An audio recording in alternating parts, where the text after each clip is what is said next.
shunyavadi paschatya deshatarine Shri Krishna Chaitanya Prabhu Nityananda Sri Advaita Gadadhara Shivasadi Gaura Bhakta Vrinda Hare Krishna Krishna Krishna Hare Hare Hare Rama Rama Rama Hare Hare Daimahatpriyaya Mayapura Vibhu Yadamusha Purusha Bhūṅṭe Ganāṁ Sudāsa Sadasatmakāṁ Yalang Krishishta Bhagavan Vachamsi Me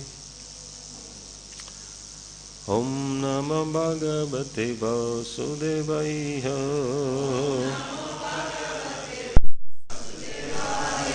Om Namo Bhagavate Vasudevaya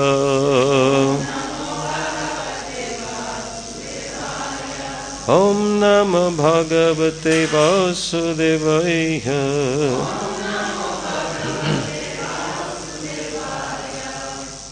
Hare Krishna. So today we are continuing to read Canto 8 of the Srimad Bhagavatam, and it's a little confusing. It says chapter 5. Did we already finish chapter 4? Yes. We finished Gajendra's return to the spiritual world? Okay.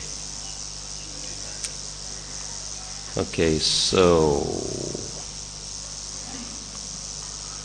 chapter 5 is entitled The Demigods Appeal to the Lord. Texts 1 through 5.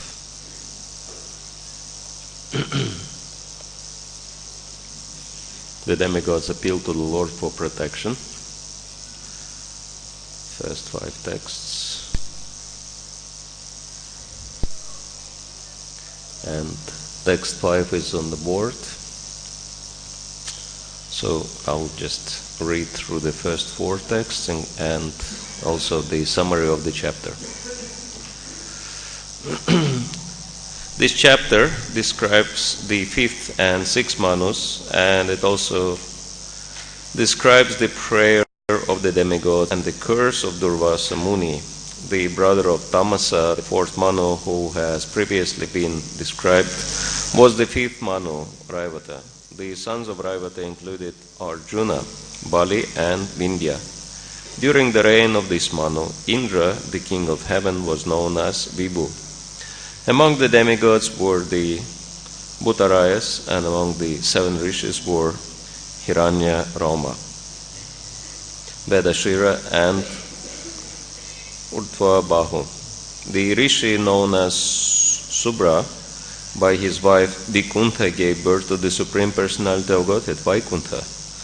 This Supreme Personality of Godhead manifested a Vaikuṇṭha planet at the request of Rama Devi. His power and activities are mentioned in the 3rd canto. The 6th Manu was Chakshusha, the son of Chakshu Manu. Among the sons of the 6th Manu were Puru, Purusha and Sudyumna.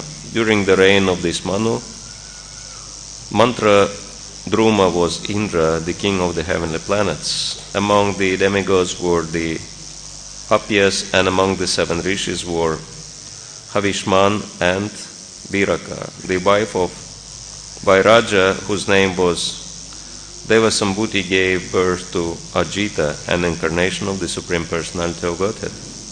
This Ajita, taking the shape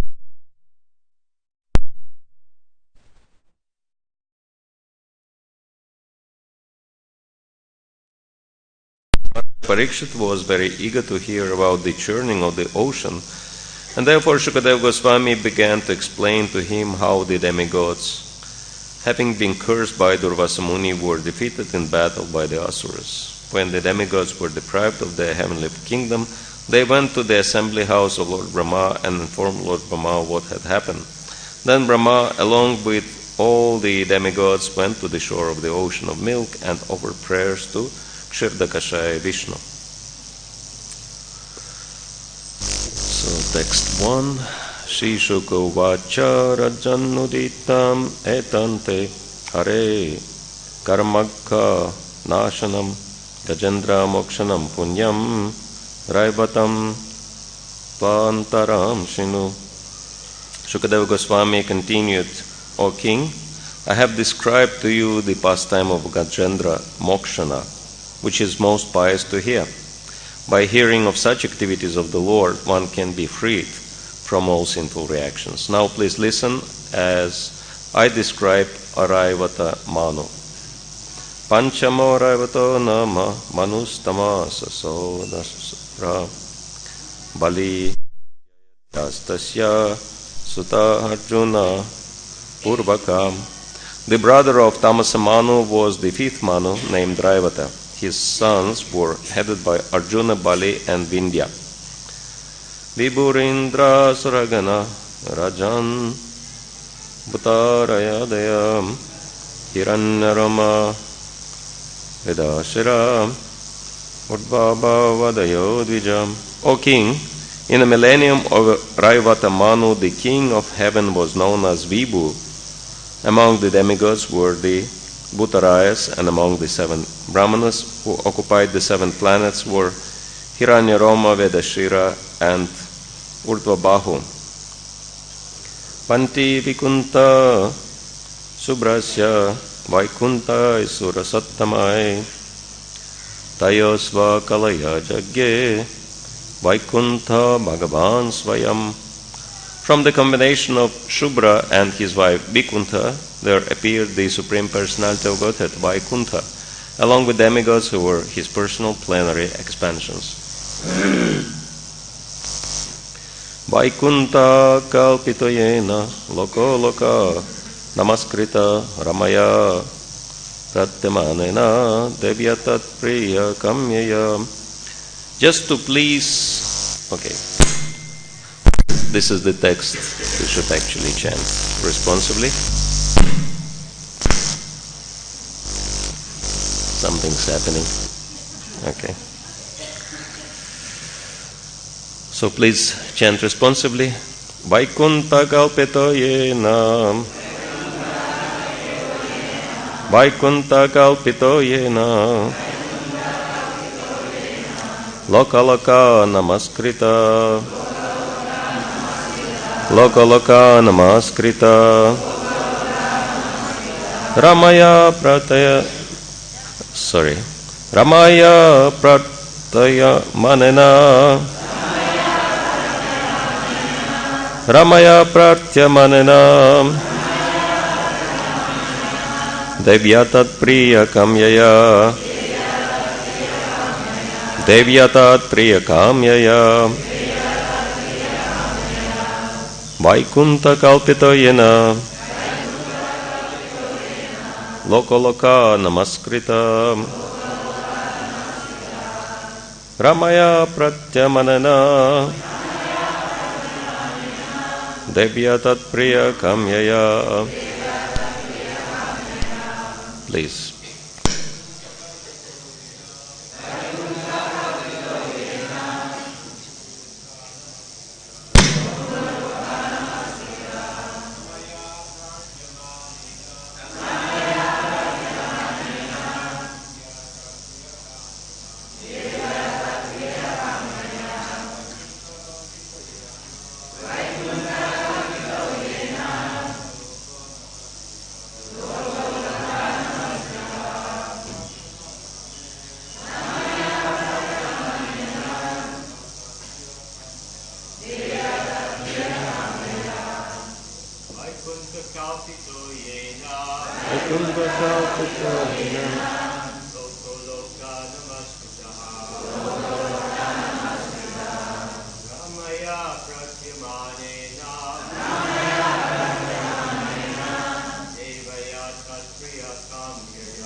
Ladies, please.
Synonyms: Vaikuṇṭhā, a Vaikuṇṭha planet. Kalpitaha, was constructed. Yena, by whom? Lokaha, planet. Lokanamaskritā, worshipped by all people. Ramaya, by Rama, the goddess of fortune. Pratyamanena, being so requested. Devya, by the goddess. Tat, her. Priyakamyaya, just to please. Translation and purport by His Divine Grace A.C. Bhaktivedanta Swami Śrīla Prabhupada Ki Jai. Just to please the goddess of fortune. And we can see that in Vedic culture, going around somebody or around the temple is worship. So that's why Śrīla Prabhupada says this Vaikuṇṭha is worshipped by everybody, because the entire universe is rotating around this Vaikuṇṭha planet. So whether people want it or not, they worship this Vaikuṇṭha. And it's very interesting. This is the brightest star in the sky, right? And so it is explained here that this Vaikuṇṭha planet was created by the Supreme Lord by the request of his wife, goddess of fortune, Rama Devi, or Lakshmi Devi. And we know very interesting story which is also described in the 4th canto of Srimad Bhagavatam in relation to Dhruva Maharaj, how this little boy became so ambitious that he wanted to have a kingdom which is greater than the kingdom of his father and grandfather as well. And his grandfather is Lord Brahma. And his kingdom is the entire universe. So it was, practically speaking, impossible to give this boy kingdom which would be greater than the entire universe. But the Supreme Lord showed practically what Srila Prabhupada mentioned, that impossible is the word which is found in Fool's Dictionary. There is nothing impossible for the Supreme Lord, and he found the solution. He gave Dhruva his own planet. We can say this is the Lord's personal office within this material universe, because it is also called Shvetadvipa. This planet has many names. And there is an ocean of milk on this planet, and the Supreme Lord Kshirodakashaya Vishnu is lying within this ocean of milk in Yoga Nidra, enjoying himself. And he is also the super soul of every living entity, and he is within every atom of the universe. And the Lord gave this planet to Dhruva Maharaj. So this planet is not even under the jurisdiction of Lord Brahma, right? And so Dhruva Loka became the planet of Dhruva Maharaj. That's how the Lord found the solution. He gave him the kingdom which was even greater than the kingdom of Lord Brahma, which is very interesting. He made him the manager of his own office. You can manage it while I'm resting, and the Lord is resting all the time. So Dhruva's desire became fulfilled. And here it is explained how this Vaikuṇṭha planet was created. But at the same time, it's explained that this Vaikuṇṭha planet is eternal, because it is spiritual, it's not material. Only material things require creation and undergo annihilation. But spirit is eternal. At the same time, it appeared as if the Lord created this Vaikuṇṭha planet, and Srila Prabhupada, referring to Viraragavacharya, also mentions that Srimad Bhagavatam is also eternal. But then it appears to be spoken, and actually spoken number of times. And this is a very interesting concept, which is perfectly in line with our philosophy of Achintya Veda Veda Tattva, that the Lord is unborn, at the same time He is taking birth. Srimad Bhagavatam is eternal, at the same time it appears that Srimad Bhagavatam was spoken at a certain point of time, and Vaikuṇṭha is eternal, but it appears that the Lord is creating it for the pleasure of Goddess of Fortune. And we also are very fortunate by the mercy of Goddess of Fortune, by the mercy of original Goddess of Fortune, Srimati Radharani, because we are in Sridham Mayapur, in Navadvip, which, as we know, was also created by the Supreme Lord on the request of Srimati Radharani, because she wanted to enjoy a very special place. And then, of course, we know, in Kali Yuga the Lord appeared in the mood of Srimati Radharani as Sri Gauranga Mahaprabhu in this very special abode. And we also know that at certain point of time the birthplace of Lord Chaitanya was lost, right? So the vision was covered, and then by the mercy of Srila Bhaktivinoda Thakur, it was rediscovered again. So we can say that, actually it was covered by the Ganga, right? So there was nothing happening in here, and so this is what's happening in this material world with all eternal abodes of the Lord, such as Navadvip or Vrindavan. We know the same thing happened. To Vrindavan it was covered by the dense forest, and then Lord Chaitanya sent his associate six Goswamis to discover Vrindavan, rediscover it again. And so it was just jungle, so we can say that Vrindavan was created by the six Goswamis, by their efforts. At the same time, it is eternal place. And Srila Prabhupada also mentions in one of the purposes of Srimad Bhagavatam, there are many holy places of the Lord's pastimes, not only in India.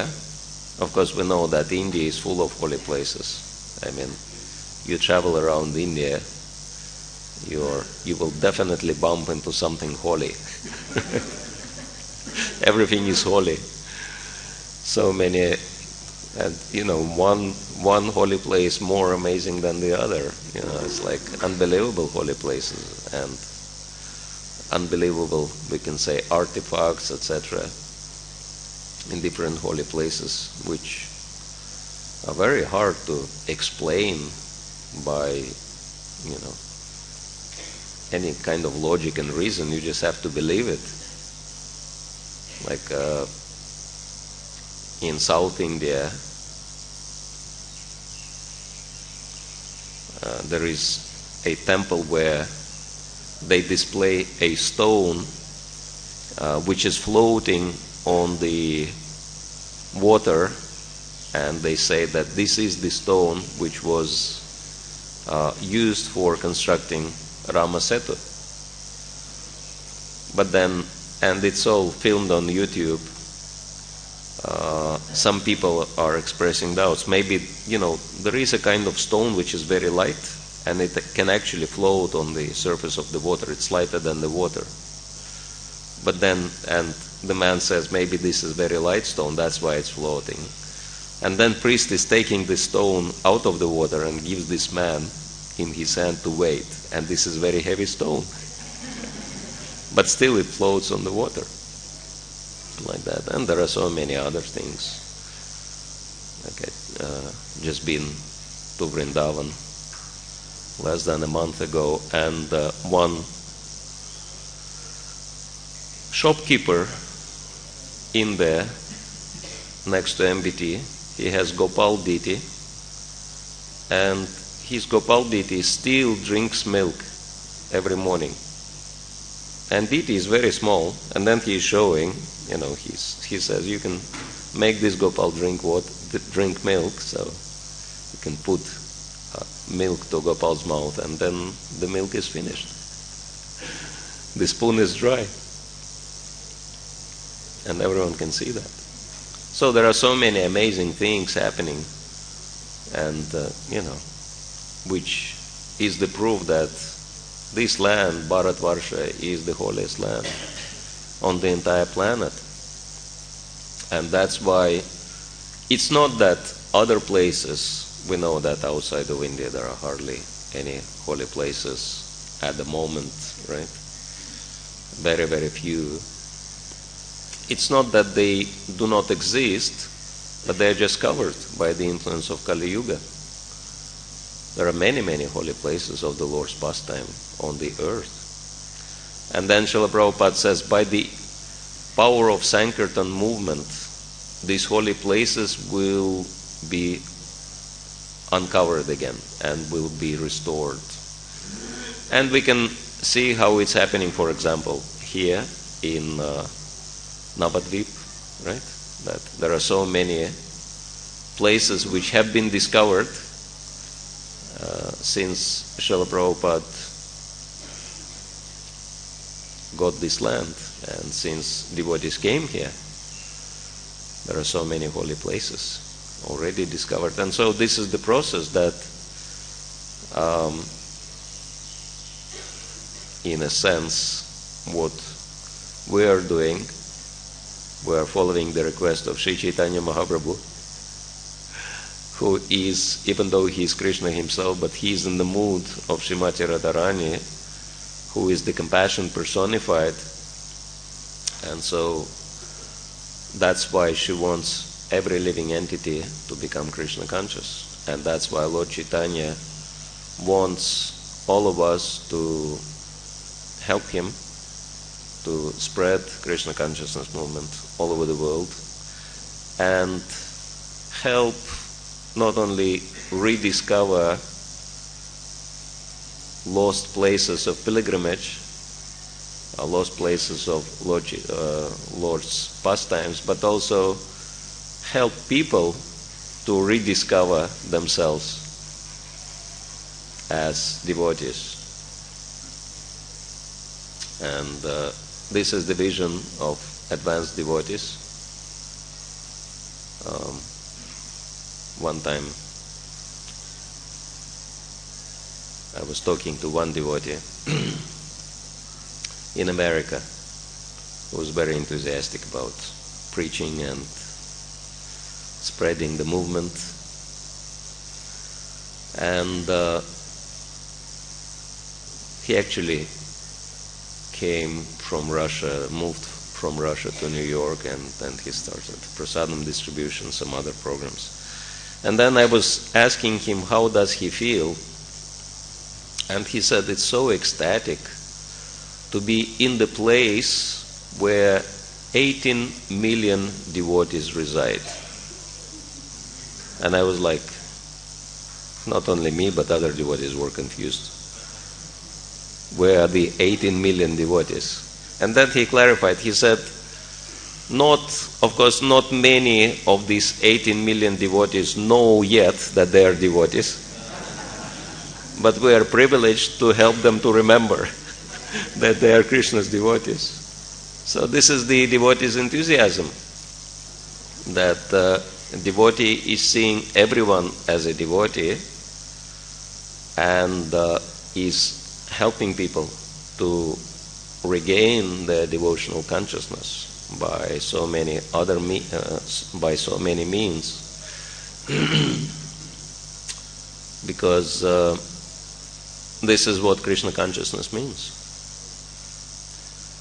That seeing beyond the gross and subtle material manifestations and perceiving the eternal spiritual nature. Vidya vinaya sampanaya brahmani gavihestimi shuni chaiva svapakecha pandita samadarshana. So devotee, advanced devotee, one who is truly realized, is seeing the spiritual nature of every living being. And, how do you depict that? One of the VVT artists made a painting illustrating that verse, and it was, kind of devotee looking at elephant, at the dog eater, cow, brāhmaṇa, and then he's seeing the kind of light emanating from the chest level. But this is very kind of, simplistic way. It's not that once we become advanced, we will see that there is light emanating from everybody's chest. It's not exactly like that.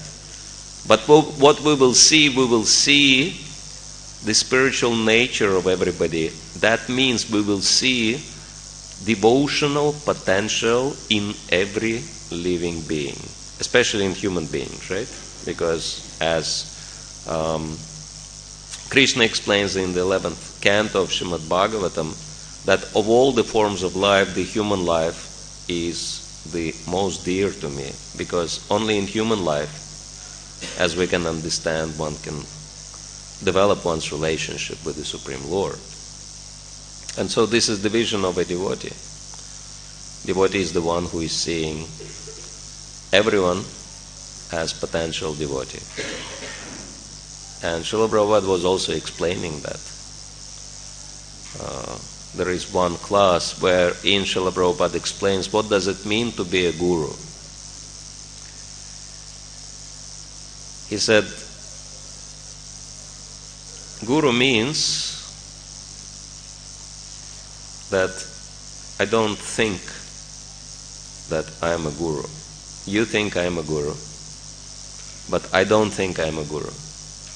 I am thinking that all of you are my gurus, addressing his disciples. And my service is to serve you and prepare you and train you up to act in that role as a guru. And in one class, Srila Prabhupada said, he was explaining Varnashram and how the brāhmaṇas are the top of the human society, and because they deliver spiritual knowledge to everyone, and the bottom of the human society are Śudras, basically those people who are employed. And one boy challenged Srila Prabhupada. He said,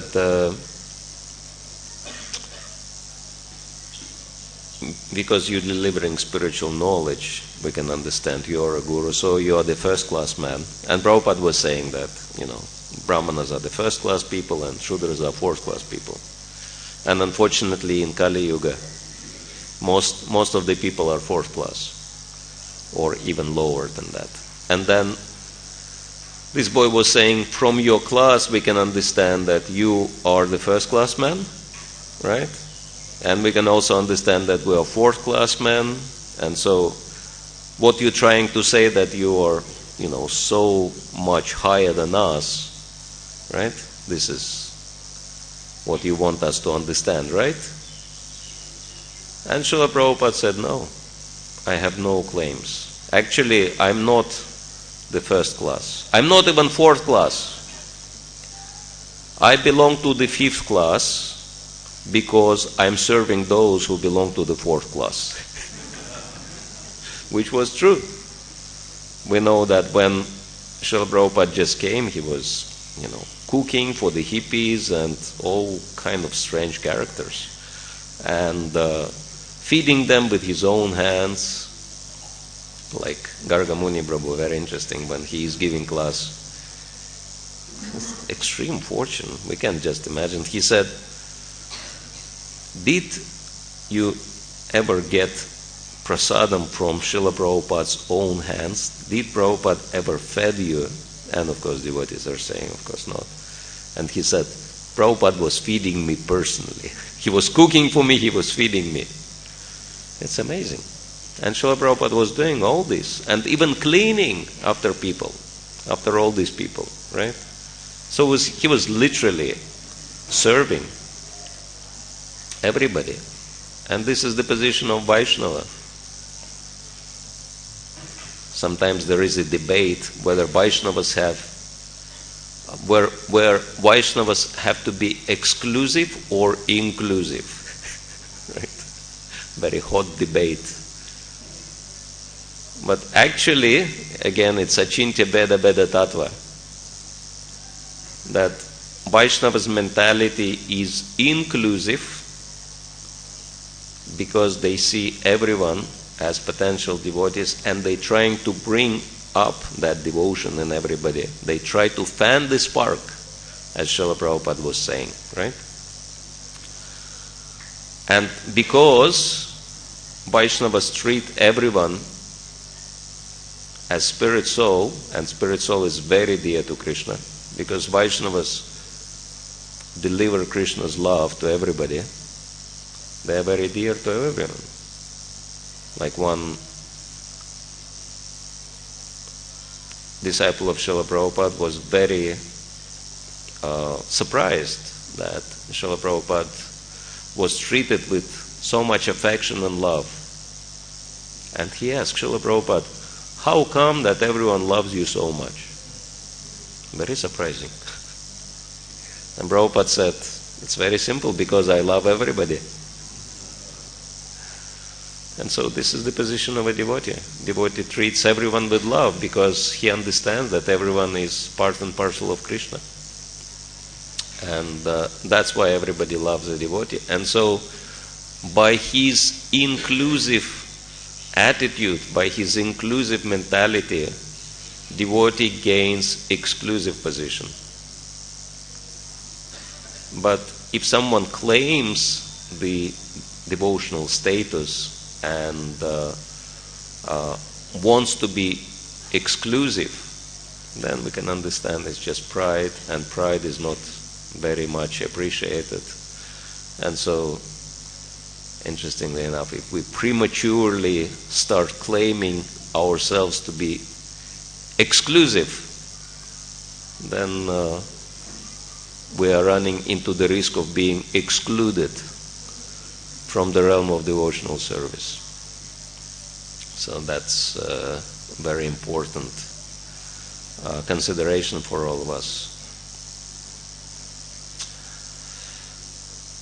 Because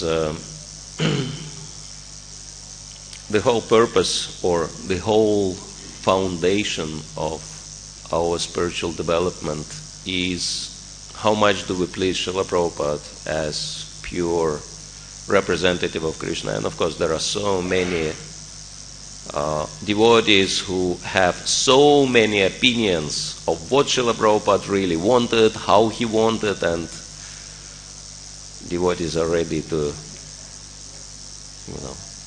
do all kinds of crazy things to each other to prove their love for Srila Prabhupada, which is very strange. Love Srila Prabhupada and hate so many of Srila Prabhupada's followers. This is very strange kind of attitude, and we can understand that it's completely incongruent, right? There are people like that who say that, Srila Prabhupada was so great that he failed to make anyone into proper devotee. Right? Unfortunate illusion. And nevertheless, Srila Prabhupada made it very easy for all of us to understand what did he really wanted, right? Because upon registering the society, he made it very, very explicit. 7 purposes of ISKCON, right? Crystal clear. And it's very interesting that the very first purpose of ISKCON is extremely inclusive. I found practically nobody at all who would not support this purpose, which is to systematically propagate spiritual knowledge to society at large and teach all people the techniques of spiritual life in order to check the imbalance of values in life and achieve real unity and peace in the world. Right?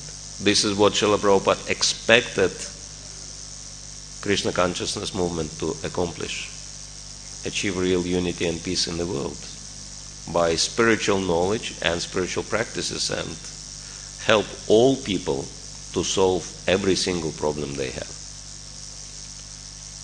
And so, if we act according to this purpose, we can understand that we are pleasing Srila Prabhupada, and then achievement of all other purposes becomes very natural. Because if you help people to solve their problems, practically speaking, not just, preaching to them, but actually helping them, acting within everybody's interest, because, as very interestingly pointed out in the preface or introduction to Krishna book, George Harrison was saying, everybody is looking for Krishna. So Krishna is the most attractive object in everyone's life. And if we're really Krishna conscious, we can make Krishna very attractive and help people, present Krishna consciousness to people in such a way that they would be attracted. And it would really help them in their lives. And of course will help them to appreciate devotees' input. And this is what Srila Prabhupada really wanted.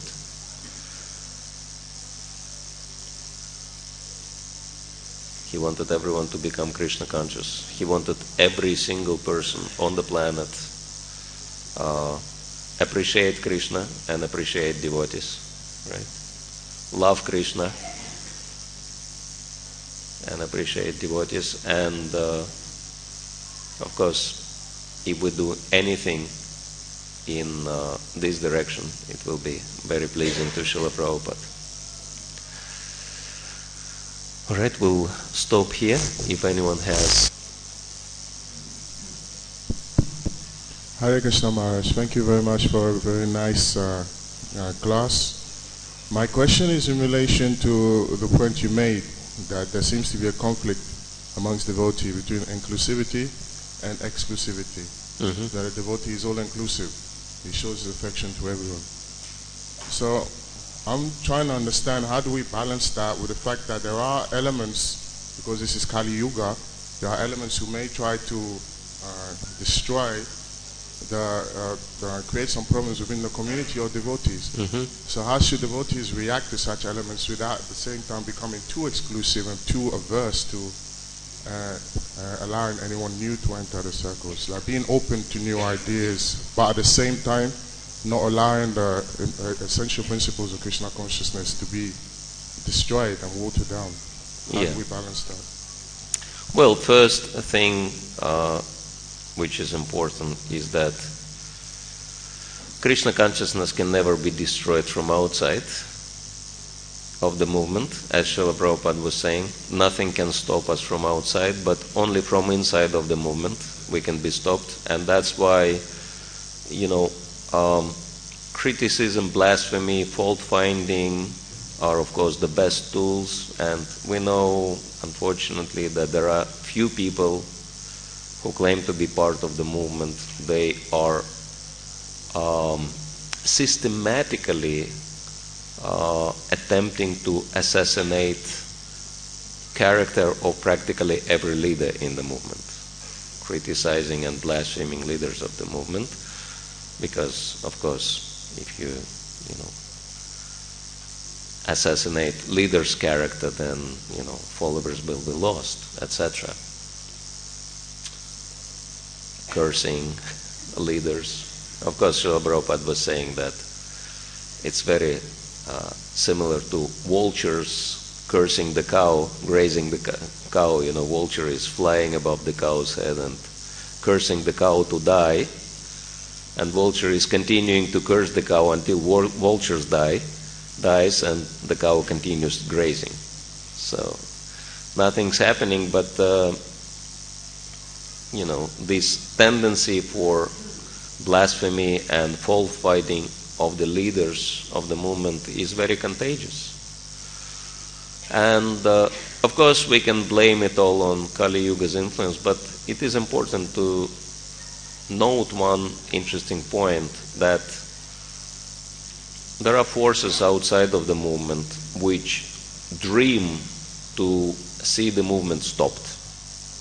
Of course it will never happen, but nevertheless they make a lot of attempts in that regard. Of course they cannot do anything, but they can damage individual spiritual lives of immature devotees, though, by these attempts. And there are people who are dressed as devotees and they act as devotees, but they are not real devotees. I mean, they never even plan to become devotees, because there are some implanted characters in the movement. And I know it for a fact because I came across these facts. I was traveling with one spiritual master, not mine, but somebody else's spiritual master, assisting him in Russia. And we came to one temple, and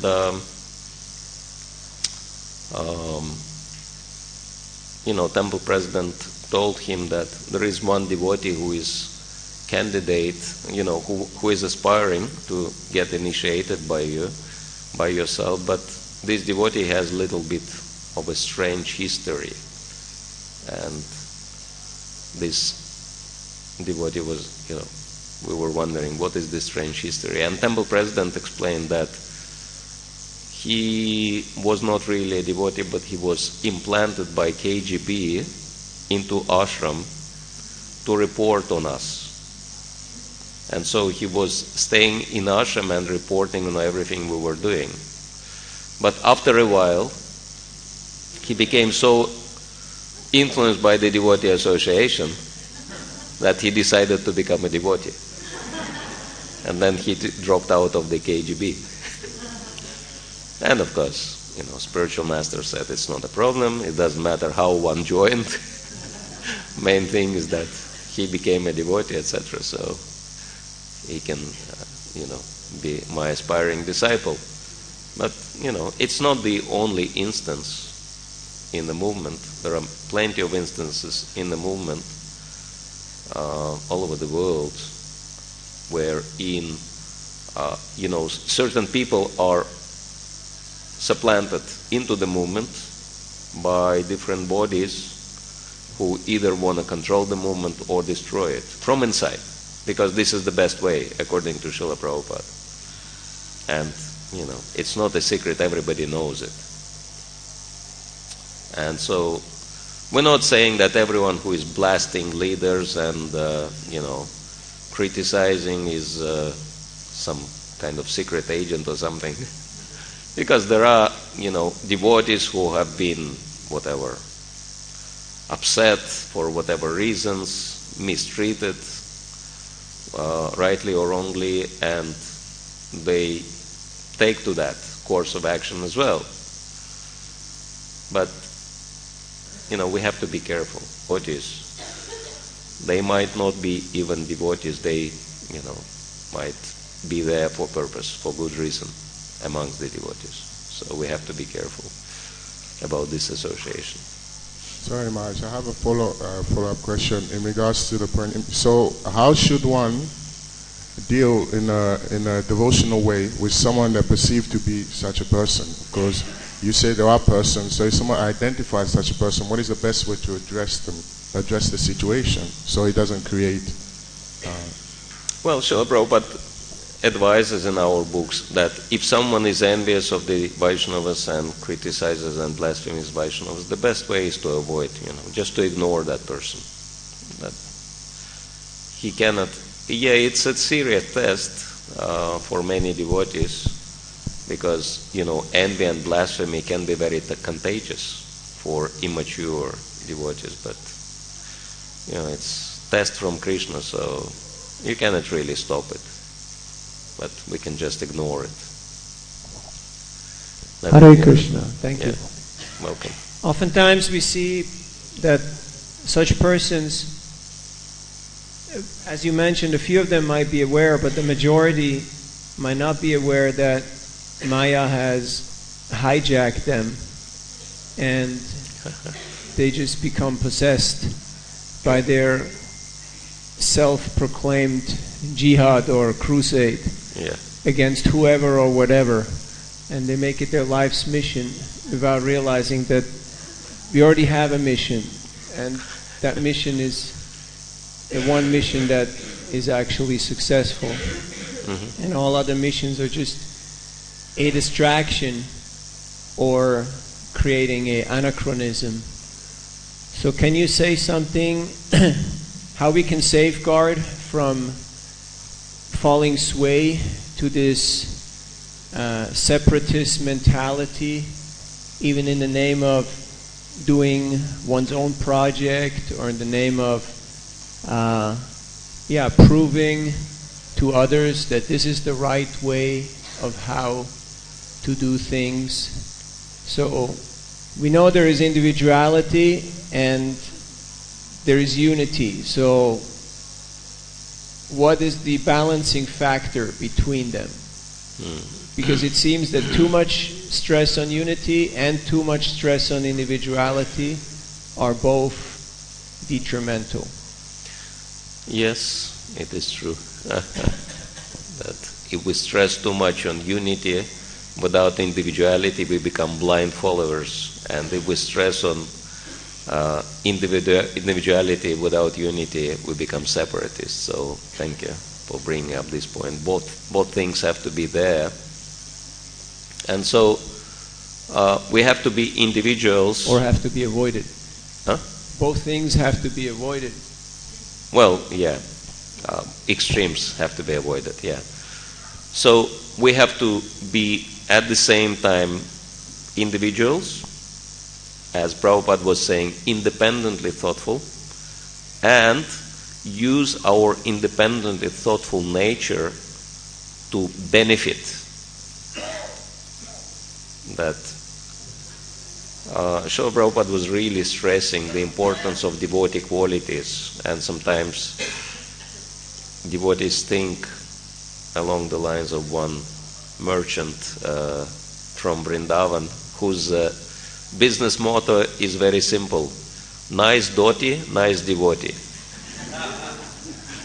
But of course we know it's a joke, that nice dhoti or even nicely painted tilak on the forehead does not necessarily make us into nice devotees. But nice devotee means one who is positively contributing to Srila Prabhupada's mission, one who is dedicating his life to serve Krishna, Guru and Vaishnavas. So if we find a way to manifest our individuality in such a way that we positively contribute, to serve Guru, Krishna and Vaishnavas, I believe that's how we can balance both in individuality and unity. But if we do something destructive, going on a crusade or jihad, as you mentioned. Of course, this is completely against the principles of devotional service. Devotees are never acting in such a way, or at least not supposed to be acting in such a way. It's completely counter indicated in Srila Prabhupada's books.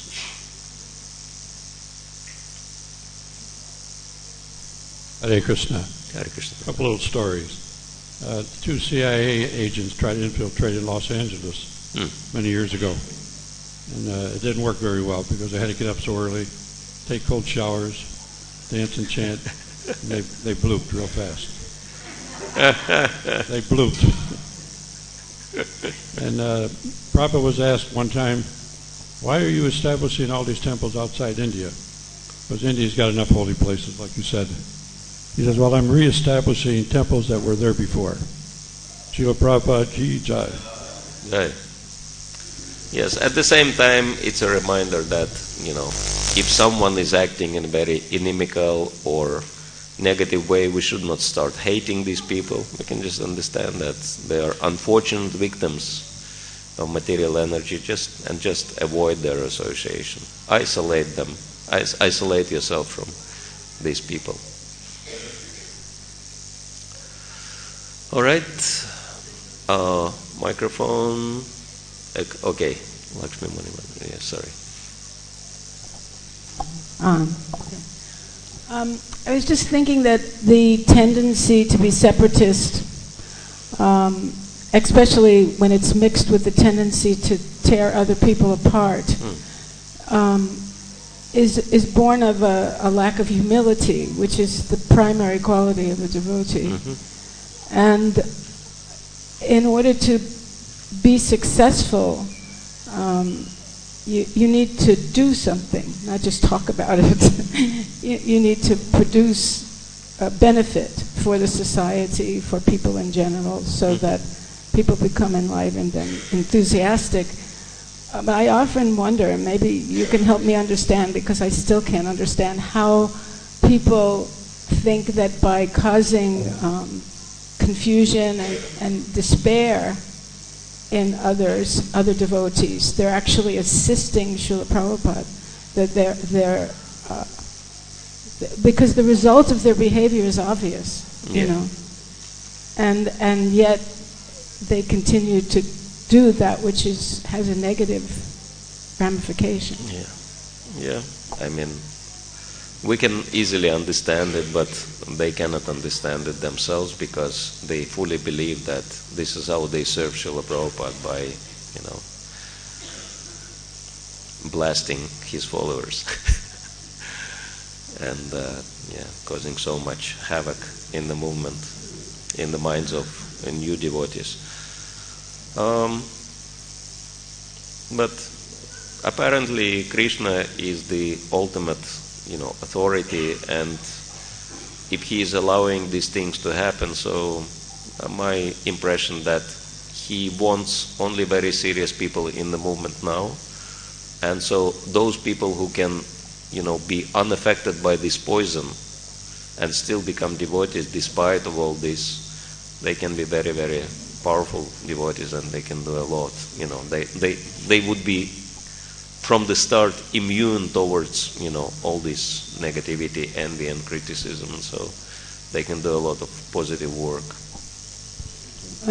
Just another story of an incognito. Their parents hired people to take their children out of the Hare Krishna movement by different methods.